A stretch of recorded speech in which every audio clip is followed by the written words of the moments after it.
Então, amigos do canal Nações da Bola, você que curte, a galera todinha que está conosco há muito tempo, estamos aqui retornando nessa terça-feira, dia 27 de outubro, e vamos falar, como sempre falamos, do futebol, e agora especificamente do Campeonato Brasileiro, e também da Copa do Brasil, que teve um jogaço nesse final de semana, nesse último domingo, São Paulo e Fortaleza, 2-2. Daqui a pouco nós vamos tocar nesse assunto, mas antes disso eu quero boa noite do nosso grande Sérgio Coronese. Boa noite, Sérgio. Boa noite, grande amigo Vitor Hugo, amigo do canal Nações da Bola. É um grande prazer estar com vocês aqui, falando novamente do futebol, Copa do Brasil, Campeonato Brasileiro. Vamos tocar aí, não se esqueçam de se inscrever no canal, nossos amigos. É um grande prazer estar com vocês aqui. Vamos embora. Legal, então não esqueça de curtir, dar aquele joinha, compartilhe com todos os seus amigos para que muito mais pessoas assistam os nossos vídeos. Também se inscreva no canal, que é muito importante para a gente, e ative o sininho para você ser lembrado de todos os nossos vídeos. Bom, vamos ao que interessa, começando inicialmente para o jogo que foi realizado no Morumbi, um jogaço de bola. No primeiro jogo, 3-3 lá em Fortaleza, e nesse segundo jogo, 2-2. Coronese, jogo bom no seu modo de ver, penalidades aí de matar o coração. Conta aí para nós tudo aquilo que você viu desse grande jogo São Paulo 2, Fortaleza 2. Digo para você, foram dois jogos extremamente equilibrados. Tecnicamente, o de Fortaleza, o Ceará foi melhor jogado, foi um 3-3 com muitas alternâncias e tal. O jogo de ontem foi um jogo emocionante, porque o São Paulo não precisava deixar não chegar como é que chegou para ir na decisão de pênalti. Aliás, pênalti muito, muito bem batido por todos os jogadores, exceção do jogador do Fortaleza, que acabou perdendo o décimo pênalti. Até os goleiros bateram pênalti, ia começar novamente, né? São Paulo abriu 2-0, fez um primeiro tempo muito bom, tirou o que o Fortaleza tinha de melhor, que é o contra-ataque, né? Primeiro tempo, o São Paulo saiu jogando muito bem, fez um primeiro tempo muito bom no setor defensivo, mesmo no ofensivo, ganhou o jogo com muita propriedade. No segundo tempo, o São Paulo voltou a ter os erros defensivos, tomou o primeiro gol com 2-0, olha o que eu estou falando, aos 35 minutos do segundo tempo, e o São Paulo ganhou de 2-0, tomou um gol num contra-ataque, numa jogada que foi errada no meio de campo, e tomou um gol de cabeça que tem sido falha recorrente do São Paulo. Foi para uma decisão por pênaltis, onde não é só loteria, tem o emocional, tem a parte técnica de bater o pênalti. Os pênaltis foram muito bem batidos mesmo. Há muito tempo a gente não via isso, né, Coronel? Há muito tempo, não esquecendo que é um jogo de quarta de final, onde fora você passar de fase na Copa do Brasil, tem o envolvimento da parte financeira também, né, Vitor? E o time do São Paulo embolsou por 3 milhões e 300 mil reais dos cofres do Tricolor. E para o Ceará, para o Fortaleza, ia ser também uma boa grana. Então, um jogo que, teoricamente, estava tranquilo, ficou um teatro de horror, né? Foi para o pênalti, venceu o São Paulo mereceu ganhar o jogo de ontem, no finalzinho, que vacilou como tem vacilado muito São Paulo, mas mereceu. Vai para outra fase, agora vamos esperar o desenrolar da rodada de amanhã e quinta-feira. Aí vão sobrar 8 times, né? Esses 8 vão fazer um sorteio para ir para as quartas de finais. Mas o São Paulo passou, é um título que o São Paulo vem almejando há um bom tempo, né? Acho que é o único título que o São Paulo não tem na sua história.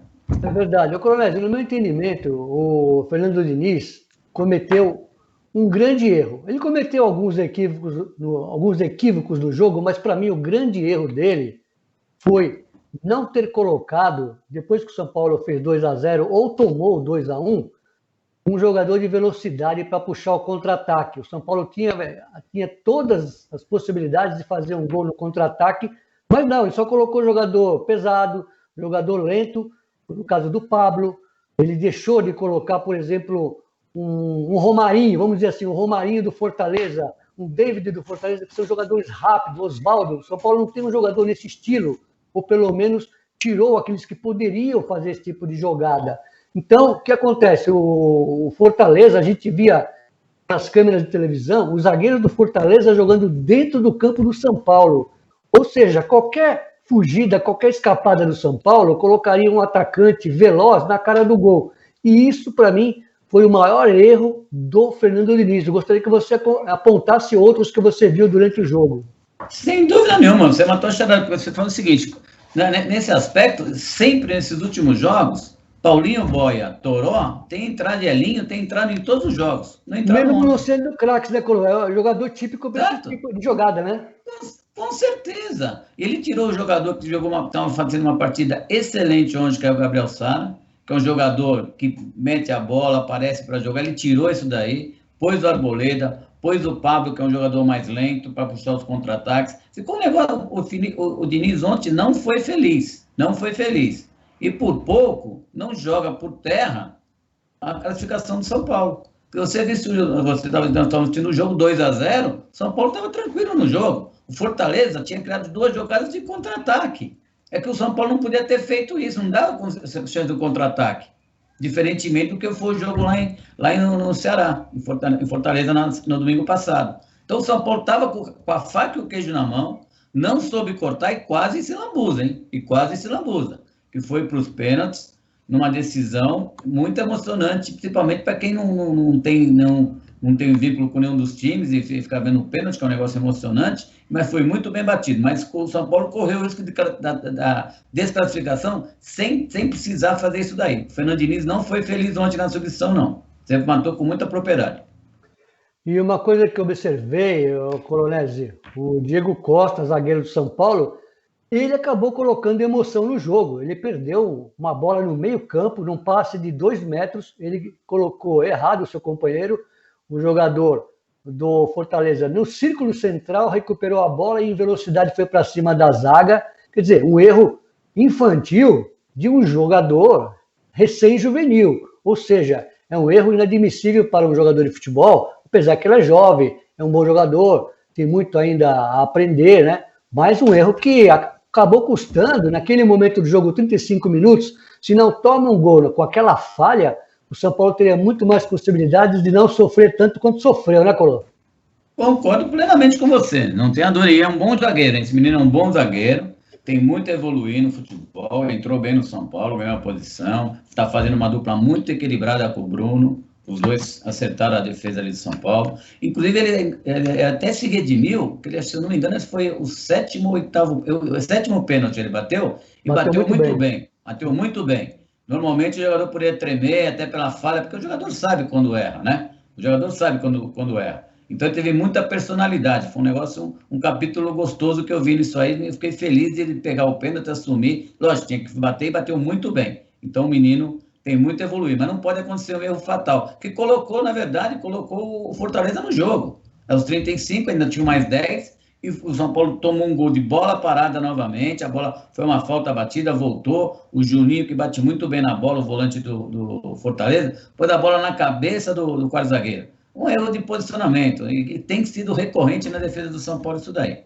Não dá para... É inadmissível.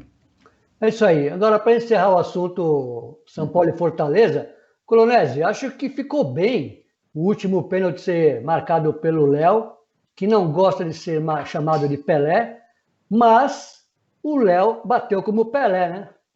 Bateu muito bem. Canhoto normalmente, né? A tendência do canhoto é bater cruzado, né? O goleiro, inclusive o goleiro do Fortaleza, foi para outro canto, ele colocou na diagonal, no lado dele mesmo, bateu com muita categoria, muito bem batido, bola rasteira, mesmo se o goleiro fosse, talvez não fosse chegar por ser muito bem batido. Teve personalidade, porque não é fácil chegar no último pênalti, porque enquanto você está naquela fase de até os 5 pênaltis, você pode errar, o goleiro não pode pegar, mas naquela de 1 contra 1, e leva vantagem quem bate primeiro, porque se mesmo o Fortaleza errando, ele tinha a chance ainda do goleiro pegar, diferentemente do jogador de São Paulo, quando bate era o último pênalti para ele acabar a jogada, mas ele teve muita personalidade, o Pelé, se consagrou, né? O Léo Pelé. Legal, então encerramos o assunto, dissecamos ao máximo o assunto São Paulo e Fortaleza e vamos passar agora para aquele que é considerado ou foi considerado o jogo do ano até agora. Internacional 2, Flamengo 2. Coronese, eu acho que o brasileiro ele tem aquele dom de aumentar um pouco tudo aquilo que ele fala, o que ele faz. Já estão dizendo, tá, que Internacional e Flamengo ontem foi superior a muitos jogos da Europa. até aceito que foi melhor que Real Madrid e Barcelona, Barcelona e Real Madrid no sábado, e foi melhor que Manchester United e Chelsea, que foi 0-0. Calma, né? Calma, foi um jogo. O jogo dos dois melhores até agora no Campeonato Brasileiro. Mas o pessoal gosta de dar uma exagerada, né? Eu, pelo menos, penso assim, não sei qual que é a sua ideia, apesar de ter sido um grande jogo, e a gente não esperava outra coisa, né, Coronel? Não, sem dúvida nenhuma. Sabe o que acontece? Até entendo o que você está falando e até concordo, porque o jeito que vinha o Campeonato Brasileiro, uns jogos tão abaixo do que a gente vinha esperando, este jogo Flamengo Internacional superou todas as expectativas possíveis e imaginárias, né? Dois times de ponta, dois times que têm um estilo diferente, cada um na sua proposta. O Internacional é um time que marca mais forte o meio de campo, sai rápido para o contra-ataque. Reputa o meio do campo do Internacional, um dos bons meios de campo desse Campeonato Brasileiro. Eu digo uma coisa para você, foi um excelente jogo de futebol, sem dúvida nenhuma, mas aí é um exagero da imprensa, da mídia. Foi um grande jogo de futebol, como deveriam ser os jogos no futebol brasileiro. Com essa objetividade, com essa vontade de atacar, os dois times o tempo inteiro incessantemente procurando a vitória, jogando para frente. Foi muito gostoso de ver esse jogo, muito gostoso. Esperamos, né, que esse jogo seja a tônica de todos os jogos daqui para frente do Campeonato Brasileiro, que é um campeonato extremamente equilibrado, tanto até a 10ª posição, como da 10ª para baixo.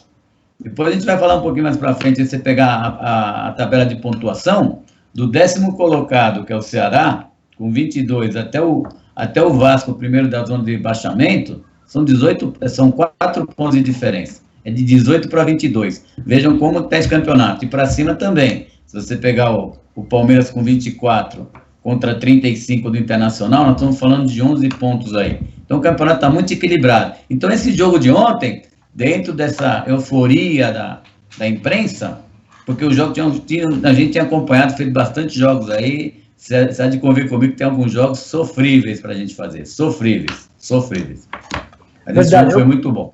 Ô, Coronese, e a gente fala muito aí em seleção brasileira, a grande parte da imprensa, a grande parte do povo que gosta de futebol, fala muito no Marinho na seleção e no Thiago Galhardo, que provou ontem que não faz gol só contra time pequeno, né? Fez do Flamengo e fez um golaço que foi bem anulado, encobrindo o goleiro do Flamengo, o Hugo, né? Um golaço, mas realmente ele está defendido. Mas que fase que está o Thiago Galhardo, hein? É verdade, Vitor, eu digo para você, se a gente analisa, nós fizemos o jogo da seleção brasileira, tanto contra a Bolívia, né, e depois contra o Peru. O Brasil não tem aquele centroavante fixo de referência que tem jogado mais o Firmino, né, que não é um centroavante fixo, é um jogador que sai, até característica do Tite. Por que não usar o Galhardo? Pergunto para você. Por que insiste tanto em não usar o Galhardo? O Galhardo é um cara rápido. Tem que ir para a Europa, Colô? Eu acho que deve ser, Vitor Hugo. Eu não acredito muito nisso, mas eu acho que tem que ir para a Europa para o cara ser convocado. Não é possível. Porque o Galhardo é um cara rápido, sabe se colocar, sabe fazer gol de cabeça, é inteligente. É um estilo que o Tite admira, pelo menos nas conversas que o Tite fala, nas entrevistas. Ele gosta de jogador inteligente, que sai, que dá opção para os outros. Aquele gol que ele fez ontem, que foi anulado, muito bem anulado pela arbitragem, não tenha dúvida nenhuma, mas é um gol de quem sabe fazer. Ele deslocou o goleiro com um toquinho por cima, um jogador muito inteligente, que perde muito poucos gols, ele chuta muito bem, muito rápido, se coloca muito bem, tem muita mobilidade. Aí eu pergunto, se numa fase dessa ele não é convocado, quando ele vai ser convocado? A mesma coisa se vale ao Marinho. Toda vez o Marinho faz gol, toda vez o Marinho é um jogador de beirada de campo, que é muito agressivo, que tem o senso de ser ofensivo, chuta muito bem a média distância. Se não vai ser agora, quando vai ser convocado? Por que não convocar esse jogador? Por que insistir nessa mesma técnica de convocar esses dois jogadores? Não dá para entender, Vitor Hugo. Desculpa, não dá para entender. É verdade. Então, falamos sobre Internacional 2, Flamengo 2, realmente foi o melhor jogo do Campeonato Brasileiro, sem dúvida, e acreditamos que fique por aí. Flamengo, Inter, Atlético, brigando pelo título aí. Porém, em quarto lugar, Coronel, uma surpresa agradável. Acho que agradável até para o próprio torcedor do Fluminense.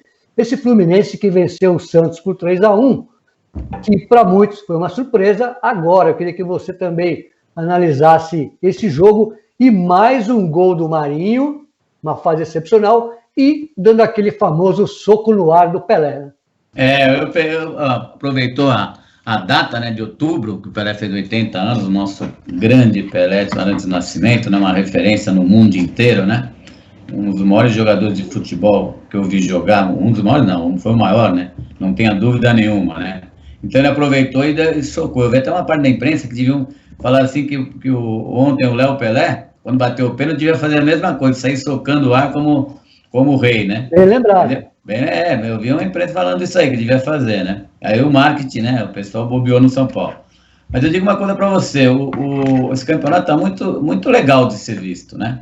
Então, aí a gente começa a analisar aqui, Fluminense, muito criticado, o Daír apostou numa mescla de bons jogadores, com o talento da safra nova, com os mais antigos, né? O Nenê vem se jogando muito bem, mas o Nenê parece que se machucou ontem também, vai ser desfalque do Fluminense. O Fluminense vem com altos e baixos, teve até uma fase do campeonato aí, 3 rodadas atrás, que o pessoal estava pedindo a cabeça do Odair. O Odair está em 4º lugar com 29 pontos e já está com 18 jogos, porque também tem que fazer um pouco dessa matemática aqui, né? Entendeu? Mas o Fluminense, eu fiz um jogo do Fluminense contra o RB Bragantino, lá em Bragança Paulista. E o Fluminense já tinha o Edenilson, que fez o primeiro gol dele agora, essa semana, pelo Porto. Foi vendido para o Porto, fez o gol centroavante. Muito bom jogador. E o Fluminense era um time que me deixou um pouco impressionado pela maneira que a molecada jogava, que é um time que veio de Xerém, a maioria da molecada de Xerém, um outro mais o Hudson, o Nenê, o próprio Fred quando joga. O Ganso a gente não vai falar, porque o Ganso ele não quer mais jogar futebol. Não é possível. O talento que esse rapaz tem não querer jogar no time, desculpa. Não dá para entender. Não dá para entender o Ganso. É um talento... agora ele é um talento morto. Eu digo para você, porque ele não quer jogar, ele não tem. E o Fluminense é um time que tem um treinador bom, acertou a zaga, esse Nino é bom jogador, tem um time bom o Fluminense. O Fluminense não é time ruim, não é time tão ruim assim, e ele está disputando ali, não digo para ser campeão, porque para ser campeão precisa um pouco mais, precisa do elenco, precisa um pouco mais, não é só a juventude, não é? Você defende uma tese interessante, não é só a molecada que vai ser campeão, não, você tem que ter a mescla, né? E o Fluminense está tentando fazer isso, mas não está tendo essa guarida desses 3 jogadores de peso, né? Que é o Fred, o Nenê e o Ganso, né? Mas o Fluminense é um time interessante. Fala, então. Só para dar aqui uma colherzinha de chá. Eu tenho uma opinião. Eu acho que o Fluminense, assim como o Vasco, não vai aguentar o segundo turno. Ele tem um bom time que está surpreendendo, porém também não tem o elenco, não tem banco, que é o que segura as equipes do Campeonato Brasileiro. Então, eu acho que o Vasco já caiu lá para trás, começou muito bem, na 4ª rodada ele era o líder, já caiu lá para trás, já está entre os 4 que estão, né, na zona de rebaixamento. Eu acho que o Fluminense vai parar logo nessa boa campanha. O torcedor do Fluminense pode não gostar, mas eu tenho essa opinião baseado justamente no próprio Vasco, por não ter elenco. É uma campanha digna, elogiável, porém não tem elenco para aguentar manter essa 4ª colocação. Eu acho que vai chegar 7º, 8º, e é o que eu imagino, e não sei qual o seu pensamento em relação a isso. Fica à vontade para emitir sua opinião. Não, o elenco, eu concordo plenamente com você, não tenho dúvida nenhuma. E nesses campeonatos de ponto corrido, né, que a gente sempre bateu nessa tecla, que eu sou muito fã desses campeonatos, o elenco é fundamental. É fundamental. A única vantagem que eu vejo do Fluminense, que o Fluminense acho que não está nem na Libertadores, nem na Copa do Brasil, né? Não está, e não está nem na Sul-Americana. Então ele só tem o Campeonato Brasileiro para recuperar, embora o calendário é muito apertado. Joga de quarta, do sábado, quinta, domingo, é muito apertado. Concordo com você. A gente for analisar elenco, mas a gente sabe que às vezes no futebol, quando começa a dar tudo certo, a coisa anda e tem uma safra de moleque, por exemplo, se você pega até o departamento médico do Fluminense, eu estava vendo uma estatística, tem poucos jogadores no estaleiro do Fluminense, a não ser aqueles caras que gostam de ficar de chinelinho lá, né? Tem uns 2 ou 3 que gostam de chinelinho, mas do resto a molecada está imbuída de querer fazer o nome, de querer jogar. Então eu não digo para você que o Fluminense, volto a dizer, o Fluminense para mim fica entre os 8 primeiros. Não estou dizendo que vai ser campeão, mas é um time que até 3 semanas atrás já estavam querendo a cabeça do Odair. Nós fizemos uma do nosso programa lá do Nações, nós fizemos com o Lana, que é um torcedor do Fluminense. E até o pessoal estava pedindo a cabeça do treinador, né? Não, estamos pedindo esse, aquele e tal. Então, o futebol nada melhor em campeonato de 3 pontos, né? Quando você ganhar e você defende uma tese dos 5 jogos, que eu estou acompanhando, e é verdade. Tem um time aí, o Ceará, que está chegando, está em 4, já ganhou 4 jogos, já tem 4 jogos invictos aí, né? Então, você dá um pulo muito grande, Mas eu concordo com você, o elenco é fundamental. O Vasco é um exemplo típico disso daí. Agora, mudou o treinador, pode ser que deu um ânimo maior, né, no Sapinto, que está vindo de Portugal, mas o elenco é fundamental, assim, Vitor, não tenha dúvida nenhuma. O elenco é fundamental para um campeonato tão longo assim. Ok, então vamos agora passar para mais um jogo. Atlético Goianiense 0, Palmeiras 3. O Palmeiras que, de repente, em 2 jogos faz 8 gols, não sofre nenhum, apesar que também ainda está com o treinador interino, né, Coronel? A gente não sabe o que vem por aí. O primeiro nome do Ramírez foi descartado já, o BKSS, que é do Racing, não vai trocar o Racing por outro time porque está na Libertadores, vai pegar o Flamengo.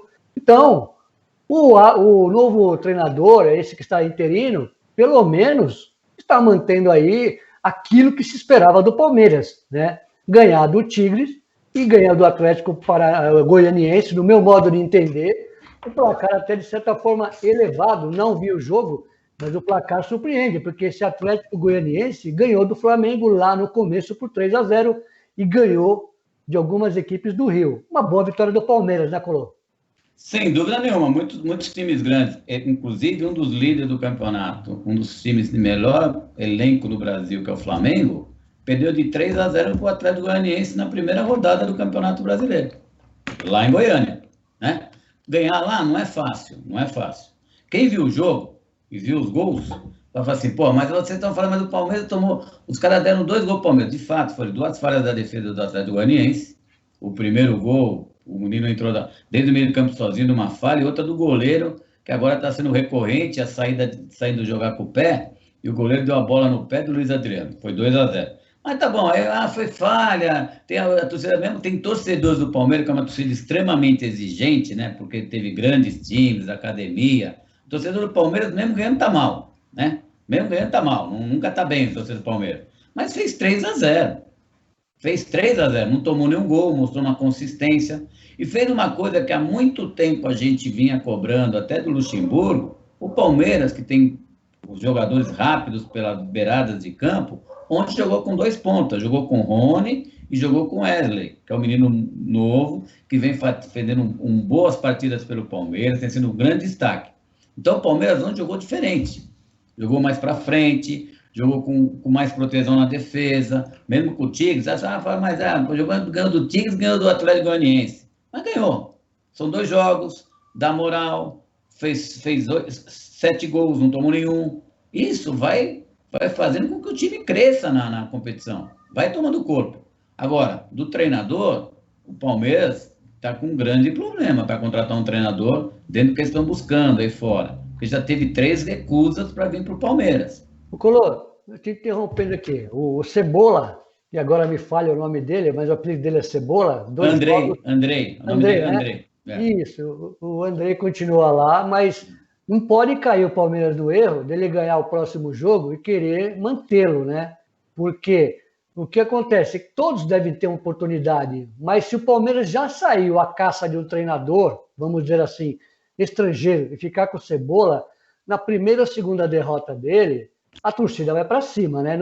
Infelizmente, ele pegou esse abacaxi, está descascando direitinho, está descascando a cebola, fazendo o adversário chorar. No entanto, não é aquilo que a torcida quer, né, Coronese? Não tenha dúvida, porque é o seguinte, isso aí é muito recorrente dos diretores atuais, dos nossos dirigentes do futebol, né? Porque planejamento não existe. O planejamento foi quando saiu o Felipão, que o Palmeiras foi atrás de um treinador tipo do São Paulo. Aí não veio com o Luxemburgo, porque eu apostava muito no Luxemburgo. O Luxemburgo, para mim, não fez um bom trabalho no Palmeiras, não. Eu sou muito fã dele, que era um grande treinador, né? Mas não fez um bom trabalho no Palmeiras. Então o Palmeiras deve contratar um treinador que venha para fazer um trabalho visando 2021. Embora ele está nas quartas de finais da Copa do Brasil, joga quinta-feira contra o Bragantino, certo? Está nas quartas de finais também da Libertadores. E o lado que o Palmeiras pegou, dos times brasileiros, o Palmeiras foi o time que pegou a chave mais fácil. Pega o Delfim, não é falta de respeito com o Delfim, que assistiu o jogo do Delfim e o time Olímpia do Paraguai, meu Deus, ele ganhou, mas não sei como, o Olímpia do Paraguai perdeu tanto gol, que acabou até ficando fora. E ele acertou, fez um gol. E a chave leva a crer numa semifinal Palmeiras e Peñarol, e River Plate, perdão. River Plate. Porque o Palmeiras aí pega dois times lá mais fracos também nesse lado da Libertadores. Então, seria a hora de você chegar, mostrar um planejamento, mostrar um trabalho para 2021 para um treinador de ponta vir para cá. Eu concordo com você. O Cebolinha, que é o apelido do Andrei, mais 2 jogos, se não der certo, já cai, tira o rapaz, é um rapaz de futuro, deixa ele aprender mais um pouco, fica lá como auxiliar técnico, mostrou ter capacidade, mostrou entender de futebol, deixa ele ali, prepara para uma sequência, não vai queimar o rapaz não, que o rapaz me parece ter bom futuro, esse Andrei. Pelo menos a entrevista dele, eu gostei da postura dele. Legal, eu queria mandar aqui um abraço para nosso Avelino. Avelino mandou o telefone para a gente, viu, Cronés? Ele Opa! A gente não vê há muitos anos, né? Há muito tempo, grande Avelino, um grande amigo, que jogou com a gente no São Paulo, é um grande catanduvense, deve ter em Catanduva, deve ser dono de Catanduva ainda, ele era de Catanduva, Avelino. Um grande abraço, Avelino. Aqui, Cronés, de Urupês, vamos ver, não sei, deve ser próximo a Catanduva, Ela é perto, grande Avelino. Além do abraço do Avelino, um abraço também para o Ronaldo Zaizek, para o nosso amigo Walter Coca, né? Opa! O Wagner Torezan, e também para o nosso Carlos Albatroz. São grandes amigos que sempre estão com o canal Nações da Bola e estamos retornando. E, olha, não se esqueçam, assim que terminar o nosso vídeo, você já pode ir lá embaixo, comentar, tá? E você pode ser a favor ou não daquilo que nós comentamos aqui, dê a sua opinião, troque um papo com a gente, que com certeza Colonese e eu responderemos para você.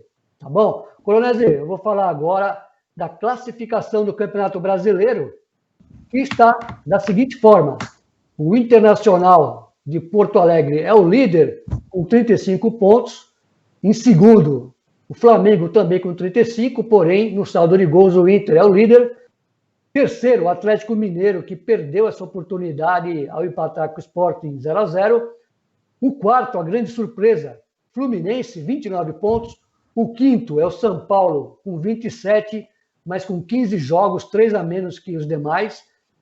Em sexto, o Santos, com 27. Em sétimo, o Palmeiras, com 25. Oitavo, o Fortaleza, com 24, que não perde há 10 jogos. Grande campanha do Fortaleza. Temos em nono o Grêmio, com 24, que ameaça uma recuperação no Campeonato Brasileiro. Em décimo, Ceará, 22. 11º, Atlético Goianiense, com 22. Em 12º, Sport Recife, com 21. 13º, Corinthians, 21 também. 14º, Bahia, 19. 15º, Bragantino, 19. E também com 19, 16º, o Botafogo. Em 17º, começa aqui a zona do perigo, né? O Vasco da Gama começa o Z4 com 18 pontos. Em 18º, Atlético Paranaense com 16. 19º, Curitiba, também com 16. E último, o Goiás com 11. O Goiás que já começa ficar com a corda no pescoço. Alguma análise, Colô, dessa classificação? Algum fato especial que você gostaria de comentar? Aqui, na verdade, a gente falando dessa classificação que você deu aí, por exemplo, o São Paulo é um time que hoje, se fosse pontos corridos, São Paulo era o primeiro classificado, era o primeiro do Campeonato Brasileiro, porque ele tem 15 jogos.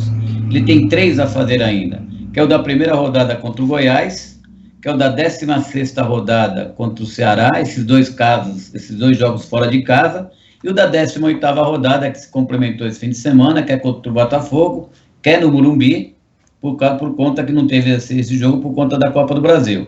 Então, São Paulo, em jogando esses 3 jogos aqui, fazendo 9 pontos, o São Paulo ia para ser líder do campeonato com 36 pontos, certo? Desses líderes aqui, o Atlético, que tem 32 pontos, tem 17 jogos. Qual o jogo que está atrasado? Um jogo contra o Atlético Paranaense em Belo Horizonte, da 6ª rodada, que por conta de compromisso da Libertadores. Então, ele estaria embolado aí no meio também. Mas o que me chama a atenção é a mesma diferença do 9º colocado, que é o Grêmio, com 24 pontos, para 35 aqui do Internacional, são 11 pontos de diferença. Aí você vai para baixo da tabela, do 10º lugar, que é o Ceará, com 22, para o Goiás, que é o último, são 11 pontos também. Perfeito? E 5 do primeiro que começa o de rebaixamento. Então, e de 22 para 18, né? São 6 pontos aí, são 4 pontos aqui, não é isso? De 18 para 22, que separam o 10º do 16º colocado.